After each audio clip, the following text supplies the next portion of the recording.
ഐസ്ക്രീമിനടി, കപ്പലണ്ടിക്കടി, ലേസിനടി, അങ്ങനെ ഒരുപാട് വിമർശിച്ചോളൂ. പക്ഷേ ഒരാപത്ത് വരുമ്പോൾ, വെള്ളപ്പൊക്കം ഉണ്ടാവുമ്പോൾ, പ്രളയം ഉണ്ടാവുമ്പോൾ, കേരളം കരയുമ്പോൾ ഓടിയെത്തിയിരിക്കും കൊല്ലംകാർ എന്ന് തെളിയിച്ചിരിക്കുകയാണ് ഇപ്പോ, അല്ലെ? വിഷ്ണു പറയുമ്പോൾ ഭയങ്കര രോമാഞ്ചം വരുന്നുണ്ട്. കാരണം കൊല്ലത്തെ ആകെ ഒരു ട്രോളി, നമ്മളാകെ ട്രോളിലൂടെ മാത്രം പറയുന്നൊരു ജില്ലയാണ് കൊല്ലം. ഈ പറഞ്ഞ അടികളൊക്കെ തന്നെ പറയും, അവിടുത്തെ ആളുകളെ കുറിച്ച് പറയും, ഒന്ന് പറഞ്ഞാൽ രണ്ടിനടിയാണെന്ന് പറയും. അങ്ങനെ കൊല്ലം ജില്ലയുടെ പ്രത്യേകതകളൊന്നും നമ്മൾ കണക്കിലെടുക്കാറില്ല. ട്രോളുകൾക്ക് കൊല്ലത്ത് എന്ത് പ്രശ്നമുണ്ടോ അപ്പം അത് വാർത്തയാവും, അത് മാത്രമാണ് വാർത്തയാവുന്നത്. ഇപ്പോൾ സമാനമായി മലപ്പുറത്തൊരു കേസ് ഉണ്ടായാൽ വാർത്തയാകുന്നില്ല. കൊല്ലത്ത് നിന്നാണ് ഒരു അടി ഉണ്ടാവുന്നത്, ലേസിന് അടി ഉണ്ടാവുന്നതെങ്കിൽ അത് വലിയ വാർത്തയാവുന്നു. ആ രീതിയിലാണ് നമ്മൾ കടന്നുപോയിക്കൊണ്ടിരുന്നത്. പക്ഷേ ഈ പറഞ്ഞ സൈന്യം, കടലിൻ്റെ മക്കൾ ഈ പ്രളയ സമാനമായിട്ടുള്ള സമയത്തും പറയാതെ എത്തി എന്നുള്ളതാണ്, അല്ലേ? ആ ആവശ്യം കണ്ടറിഞ്ഞ് കേരളത്തെ ആകെ ചേർത്ത് പിടിക്കാൻ വേണ്ടി കൊല്ലം ജില്ലയിലെ സൈന്യം എത്തുന്നു. ഉറപ്പായിട്ടും എനിക്കിപ്പോൾ സാധാരണ ചർച്ചകളിൽ ഞാൻ ഇങ്ങനെ ചാരിയാണ് ഇരിക്കാറുള്ളത്. പക്ഷെ ഞാൻ ഇന്ന് കുറച്ചും കൂടെ മുമ്പോട്ട് താല്പര്യം, നമ്മൾ ഏതൊരു വിഷയത്തിനും താല്പര്യം വരുമ്പോഴെങ്ങനെയാണ് ഇങ്ങനെ മുന്നോട്ട് നിൽക്കല്ലേ പതിവ്, അല്ലേ? ശരീരം ആകെ ഒരു പ്രത്യേക ഒരു രോമാഞ്ചമാണ്. കാരണം ഇവിടെ റിപ്പോർട്ടർ ചോദിക്കുന്നുണ്ട് എങ്ങനെയാണ് ഇപ്പോൾ ആറന്മുളയിലെ അവിടെ ഒരുപാട് വെള്ളമാണ്, അപ്പോൾ എങ്ങനെയാണ് ആളുകളെ കരകയറ്റാൻ വേണ്ടി എന്തൊക്കെ ശ്രമങ്ങളാണ് നടത്തുന്നത് ചോദിക്കുമ്പോൾ ഒരു ചേട്ടൻ പറയുന്നുണ്ട് കൊല്ലത്തുനിന്ന് ബോട്ട് എടുക്കുന്നുണ്ടെന്ന് പറയുമ്പോൾ അത് കേൾക്കുമ്പോൾ ഉണ്ടാകുന്ന ഒരു രോമാഞ്ചം അത് കൊല്ലംകാർക്ക് മാത്രമല്ല, പൊതുവെ കൊല്ലംകാരെ ട്രോളുന്ന അല്ലെങ്കിൽ എല്ലാവരും അധിക്ഷേപിക്കുന്ന ഒരുപാട് ആളുകളുണ്ട്. അപ്പൊ ഇവർക്കെതിരെ ഒരു ആപത്ത് വന്നപ്പോൾ കൊല്ലം അത് കേൾക്കുന്നവനെ ഉണ്ടാകുന്ന ഒരു രോമാഞ്ചം ഉണ്ടല്ലോ, അതാണ് എനിക്ക് ശരിക്കും ഇതിനെ ത്രില്ലടിപ്പിക്കുന്നത്. ഇപ്പൊ നമ്മളെ ഒരുപാട് ട്രോൾ ചെയ്തിട്ടുണ്ട്. ഇപ്പോൾ കായംകുളത്തൊരു ഇഷ്യൂ നടന്നാൽ പോലും കൊല്ലത്തെ അപമാനിക്കുന്നതൊക്കെ ഉണ്ട്. കായംകുളത്തൊരു എന്തെങ്കിലും അപകടമോ അല്ലെങ്കിൽ വെട്ടുകേസോ അങ്ങനെ എന്തെങ്കിലും ഒരു ഇഷ്യൂ, അടിയോ എന്തെങ്കിലും നടന്നാൽ അത് കൊല്ലത്തുനിന്ന് വന്ന ആള് കായംകുളത്തുനിന്ന് അടിയുണ്ടാക്കിയെന്ന് പറയുള്ളൂ. അപ്പൊ അങ്ങനെ പറയുന്ന ആളുകളെ വരെ നമുക്കിവിടെ കാണാൻ പറ്റും. അതാണ്. അപ്പോൾ എത്രത്തോളം അധിക്ഷേപിച്ചാലും ആ ജില്ല ഒരിക്കൽ എല്ലാവർക്കും സപ്പോർട്ടായിട്ട് കൂടെ ഉണ്ടാവും. മത്സ്യത്തൊഴിലാളികളുടെ ഒരു എന്താ സ്വർഗം എന്ന് തന്നെ പറയാം നമുക്ക് കൊല്ലംകാരെ എന്ന് പറയുന്ന. അവർ സ്നേഹിച്ചാൽ, മറ്റേ മുകേഷ് പറയുന്ന പോലെ കൊല്ലംകാരുടെ സ്വഭാവം നിനക്കറിയില്ല, ഇതാണ് ശരിക്കും ഒരു പ്രധാനമായിട്ടും ഒരു ആപത്ത് വരുമ്പോൾ ഓടിയെത്തുന്നത് തന്നെയാണ് കൊല്ലംകാർ. എനിക്ക് ഒരുപാട് പേര് ഫ്രണ്ട്സ് ഉണ്ട് കൊല്ലത്തെന്ന് പറയുന്നത്. അപ്പോൾ എനിക്ക് ഇതുവരെ തോന്നിയിട്ടില്ല അവരൊരിക്കലും അങ്ങനെ വയലൻ്റ് ആയ ആൾക്കാരോ അങ്ങനെയൊന്നും തോന്നുന്നില്ല. ഒന്ന് രണ്ട് പ്രധാന സംഭവങ്ങൾ ഉണ്ടാവുമെങ്കിലും അങ്ങനെ വയലൻ്റ് ആയ ആൾക്കാരൊന്നും അല്ല കൊല്ലത്തുള്ളവർ. വളരെയധികം സ്നേഹിക്കാൻ അറിയുന്ന ആൾക്കാർ തന്നെയാണ്. ഇപ്പം നിരവധി ട്രോളുകൾ കൊല്ലത്തിനെതിരെ വരാറുണ്ട്. ഒരു സംഭവം ഉണ്ടായ കൊല്ലത്തെ ഒരു സംഭവം മാത്രം എടുത്തു കാട്ടുന്ന അല്ലെങ്കിൽ അതിനെ മാത്രം പ്രചരിപ്പിക്കാൻ നോക്കുന്ന, കൂടുതൽ ഷെയർ ചെയ്യുന്ന കുറെ ആൾക്കാരുണ്ട്. അങ്ങനെയുള്ളവരോടാണ് എനിക്ക് കൂടുതലും ഒരു മര്യാദ. കൊല്ലത്തിന്റെ ചരിത്രവും പൈതൃകവും ഒന്നും അറിയാത്ത ഒരുപാട് മനുഷ്യർ നമ്മുടെ നാട്ടിലുണ്ട്. കൊല്ലത്തിൽ പറയുന്ന മനുഷ്യ സ്നേഹികളുള്ള ഒരുപാട് പേരുള്ള ഒരു നാടാണ്. പറയുന്ന മത്സ്യത്തൊഴിലാളികൾ ഉൾപ്പെടെ സ്നേഹത്തിന്റെ ഒരു പ്രതീകമാണ് യാഥാർത്ഥ്യത്തിൽ. ഇതൊന്നും മനസ്സിലാകാത്ത, ചരിത്രവും പൈതൃകവും ഒന്നും അറിയാത്ത കുറെ മനുഷ്യരാണ് കൊല്ലത്തെ ട്രോൾ ചെയ്യുന്നത്.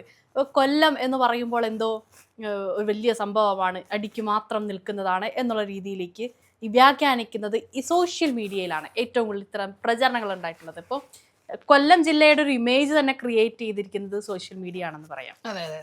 സോഷ്യൽ മീഡിയയിൽ വരുന്ന ഇത്തരത്തിലുള്ള പ്രചരണങ്ങളാണ് കൊല്ലം ജില്ലയെ തന്നെ ആകെ നമ്മൾക്ക് പുറത്തുനിന്നുള്ളവർ നോക്കിക്കാണുമ്പോൾ ഇതെന്താ ഇങ്ങനെ എന്ന് തോന്നിപ്പോകുന്നത്. പക്ഷേ ഓർക്കുക, ഇപ്പോൾ പോലും ഒരു ആരും പറയാതെ, ആരും ആവശ്യപ്പെടാതെ ഒരാപത്ത് വരുമ്പോൾ ഇറങ്ങി വരുന്നൊരു രീതിയിലേക്ക് സഹായം പോലും ചോദിച്ചിട്ടില്ല. കേരളത്തിന്റെ ഒരു ഭാഗത്ത് ജനങ്ങൾ ബുദ്ധിമുട്ടുന്നുണ്ട്. അത് ആറന്മുളയിലാണ്, അല്ലെ? പത്തനംതിട്ടയിലും അങ്ങനെ നിരവധി സ്ഥലത്ത്, റാന്നിയിലും ആറന്മുളയിലും അങ്ങനെ നിരവധി സ്ഥലങ്ങളിലും നമ്മൾ കണ്ടതാണ്. ഇവിടെ വെള്ളം അരയ്ക്ക് മുകളിലേക്ക് കഴുത്തറ്റോളം വെള്ളം വരുന്നുണ്ട്. ആ സാഹചര്യത്തില് കൊല്ലത്തുനിന്ന് വിളിച്ചിട്ടല്ല അവർ വന്നത്. ഈ സഹായം ബോട്ട് പോകുന്ന ആ ഒരു എൻട്രി തന്നെ, മുകളിൽ നിന്നുള്ള ആ ഒരു എൻട്രി, ബോട്ട് അതുവഴി വരുന്നത് കാണുമ്പോൾ തന്നെ രോമാഞ്ചം എന്നൊക്കെ പറയുന്ന ഒരു പീക്കാണ്. നമ്മളുടെ ഈ രോമമൊക്കെ ഇങ്ങനെ പൊങ്ങി നിൽക്കും. അതാണ് ഞാൻ മനസ്സിലാക്കുന്നത്. അപ്പോൾ ഒരു സഹായം പോലും ചോദിക്കാതെ കണ്ടറിഞ്ഞ് ഓടി വന്നവരാണ് കൊല്ലംകാരെന്ന് പറയുന്നത്, അല്ലെ? അവരെങ്ങനെ അവർക്ക് ട്രോളുകളൊന്നും അവർക്ക് വിഷയമല്ല. കാരണം അവർ എത്രത്തോളം നമ്മൾ ട്രോളുന്നുണ്ട്, ഓരോ കാര്യം പറഞ്ഞാൽ നമ്മൾ അവരെ ട്രോളുന്നു. ഇതൊന്നും വകവയ്ക്കാതെ ആദ്യം ഓടിയെത്തിയത് മത്സ്യത്തൊഴിലാളികളായ കൊല്ലംകാരാണ്. അവർക്ക് വേണമെങ്കിൽ ആ സമയത്ത് വീട്ടിലിരിക്കായിരുന്നു. പ്രളയമാണ്, എന്തിനാ നമ്മൾ പുറത്തിറങ്ങുന്നത്, നമ്മുടെ ജില്ലയെ അത് ബാധിച്ചിട്ടില്ല, നമ്മുടെ പ്രദേശത്ത് അത് ബാധിച്ചിട്ടില്ലെങ്കിൽ അവർക്കത് വീട്ടിലിരുന്ന് ഈ വാർത്തയൊക്കെ കണ്ട് അങ്ങ് പോവാൻ മതിയായിരുന്നു. പക്ഷേ അവരുടെ ആ ഒരു ഉത്സാഹം നോക്കണം, അവർ ചിന്തിക്കുന്നത് ഓർക്കണം. മനുഷ്യ സഹജമായി സഹാനുഭൂതിയുള്ള ഒരു സമീപനമായിട്ടാണ് എനിക്ക് തന്നെ തോന്നിയിട്ടുള്ളത്. ചില കാര്യങ്ങളൊക്കെ മറ്റു ജില്ലകളിൽ നടക്കുമ്പോൾ അതും കൊല്ലത്തെ ആണെന്നൊക്കെ പറഞ്ഞ് പ്രചരിപ്പിക്കുന്ന ആളുകളുണ്ട്. അത് നമുക്ക് ഒരിക്കലും ന്യായീകരിക്കാൻ പറ്റാതെ അല്ലേ. ചില ഇപ്പോൾ മലപ്പുറത്ത് നടക്കുന്ന ഒരു സംഭവമായിരിക്കും, അത് ആ നടന്നത് ചിലപ്പോൾ അത് കൊല്ലത്താണെന്ന് അടിയിൽ വരുന്ന കമന്റാ, അതിന്റെ അടിയിൽ വരുന്ന കമന്റാ കൊല്ലത്തായിരിക്കും നടന്നതെന്നൊക്കെ പറഞ്ഞ് എങ്ങനെയാണ് ഇവരൊക്കെ ഒരു അടി ഉണ്ടാവുമ്പോ തന്നെ കൊല്ലമാണ് എന്ന് മുൻകൂട്ടി പറയുന്ന ഒരു രീതിയൊക്കെ ഉണ്ട്. അത്തരം ഒരു ഇതായിട്ട് മാറിയിട്ടുണ്ട് പൊതുവെ കൊല്ലത്തെ അപമാനിക്കുന്നത്. പക്ഷെ എന്തായാലും കൊല്ലമാണ് ഇപ്പൊ ട്രെൻഡിങ്. കൊല്ലത്തിന്റെ സൈന്യമാണ് ട്രെൻഡിങ്. അത് മത്സ്യത്തൊഴിലാളികളാണ് ഓടിയെത്തിയിരിക്കുന്നത്. അവർ ആദ്യം ഓടിയെത്തിയിരിക്കുന്നത്. ഞാൻ പൊതുവെ എനിക്കറിയാം കൊല്ലത്തുനിന്ന് ഒരുപാട് ഫ്രണ്ട്സ് എനിക്കുള്ളതാണ്.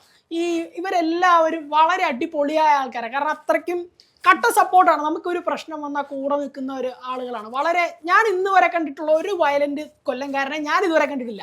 വളരെ അവർ അത്രത്തോളം ക്ഷമിക്കുന്ന ആൾക്കാരാണ്. പിന്നെ തലയ്ക്ക് കയറി ആരായാലും ഒന്ന് കൊടുക്കും, അതിപ്പോ ആരായാലും കൊടുക്കും. അതിപ്പോ കൊല്ലംകാരനായാലും മലപ്പുറംകാരനായാലും തിരുവനന്തപുരംകാരനായാലും കാസർഗോഡ് അതൊന്നുമില്ല, അവിടെ ആരായാലും അടിക്കും. ഇവര് മാക്സിമം ക്ഷമിക്കുന്ന ആൾക്കാർ തന്നെയാണെന്നാണ് ഞാൻ മനസ്സിലാക്കുന്ന ഒരു കാര്യം. അതിൽ ഇവരെ പിന്നെയും ട്രോളി എടുത്ത് ഇങ്ങനെ എയറിൽ കയറ്റുന്ന ഒരു അവസ്ഥ, അത് സോഷ്യൽ മീഡിയ വരുത്തുന്ന ഒരു പ്രതിഭാസം തന്നെയാണ്. ഒരിക്കലും നമുക്ക് അതിനെ ഒരിക്കലും സപ്പോർട്ട് ചെയ്യാൻ പറ്റില്ല. എന്തായാലും കൊല്ലംകാർ ഇപ്പൊ വളരെയധികം ട്രെൻഡിങ് ആണ് അല്ലേ. അതെ, അതുപോലെ വിഷ്ണു, ഈ കൊല്ലം ഈ തുറമുഖം സംബന്ധിച്ച് ഏറ്റവും കൂടുതൽ വരുമാനം കേരളത്തിന്റെ ഒരു കാലത്ത് കൊടുത്തുകൊണ്ടിരുന്ന ഒരു ജില്ല കൂടിയാണ് കേരളം. അപ്പോൾ സാംസ്കാരിക പൈതൃകം, ചരിത്രം എന്നതൊക്കെ മാറ്റി നിർത്തിക്കൊണ്ട് സാമ്പത്തികമായി കൂടെ കേരളത്തെ ഉയർത്തുന്നതിൽ ഏറ്റവും പ്രധാനപ്പെട്ട പങ്ക് വഹിച്ച ജില്ല. ഇതുകൂടെ നമ്മൾ കണക്കിലെടുക്കണം. കൊല്ലം എന്ന് പറയുമ്പോൾ ഒരു തിരുവനന്തപുരത്തിന്റെ അടുത്ത് ചേർന്ന് നിൽക്കുന്ന ഒരു ജില്ല, മത്സ്യത്തൊഴിലാളികൾ കൂടുതലുള്ള ജില്ല എന്ന് പറയുമ്പോഴും അവരുടെ പ്രത്യേകതകൾ നമ്മൾ കണക്കിലെടുക്കാതെ പോകരുത്. ഇപ്പോൾ എന്താണെങ്കിലും കൊല്ലം വളരെ അടിപൊളിയായിട്ട് മുന്നോട്ട് പോകുന്നുണ്ട്. കൊല്ലത്തിന്റെ സൈന്യം അല്ലെ കേരളത്തിന്റെ സൈന്യം വിശേഷിപ്പിക്കാൻ പറ്റുന്ന മത്സ്യത്തൊഴിലാളികളുടെ ഒരു ഇത് തന്നെ കൂട്ടായ്മയാണ് അവരുടെ ഏറ്റവും വലിയ ഐക്യം എന്ന് പറയുന്നത്. അത് മാത്രമല്ല കൊല്ലത്തുള്ള ഏതൊരു ഇതിലായാലും അവരെ പലരെയും ഞാനിപ്പോ ചിന്തിക്കുന്നത് എന്താണ്, ഇപ്പോ കൊല്ലം നമ്മുടെ ഈ പ്രശ്നം വരുമ്പോൾ നമ്മളോടൊപ്പം ചേർന്ന് നിൽക്കുന്നുണ്ട്. പകരം ട്രോളിംഗ് നിരോധനം നടക്കുന്നുണ്ട്. ട്രോളിംഗ് നിരോധനം ഉണ്ടാവുന്ന സമയത്ത് അല്ലെങ്കിൽ മറ്റ് ഇപ്പോൾ കാലാവസ്ഥാ വ്യതിയാനം ഉണ്ടാകുമ്പോഴൊക്കെ ഈ മത്സ്യബന്ധനത്തിന് വിലക്കേർപ്പെടുത്താറുണ്ട്. ഈ സമയം നമ്മൾ എന്താണ് ചെയ്യാറുള്ളത്? അവിടെ ഒരു ചോദ്യചിഹ്നമാണ്. നമ്മൾ കൊല്ലത്തിന്റെ സ്നേഹം അറിയുന്നുണ്ട്. കൊല്ലം നമ്മുടെ അടുക്കലേക്ക് ഏതൊരു ആവശ്യത്തിന് പ്രളയ സമാനമായ ഘട്ടത്തിലും എത്തുന്നുണ്ട്. ഇപ്പോൾ 2018 എത്ര വലിയ പങ്കാണ് ഈ സമയത്ത് രക്ഷാപ്രവർത്തനത്തിന് അവർ വഹിച്ചിട്ടുണ്ടായിരുന്നത്. എന്നാൽ ട്രോളിംഗ് നിരോധനം നടക്കുമ്പോൾ ഇവരുടെ ഉപജീവന മാർഗം തന്നെ ഇല്ലാതെയാകുമ്പോൾ നമ്മൾ ശ്രദ്ധിക്കാൻ മറക്കുന്നുണ്ടോ എന്നൊരു സംശയം. ഉറപ്പായിട്ടും നമ്മൾ അവരെ ഒരു പരിഗണന കൊടുക്കാതെ വിടുന്നു എന്നുള്ളതാണ്.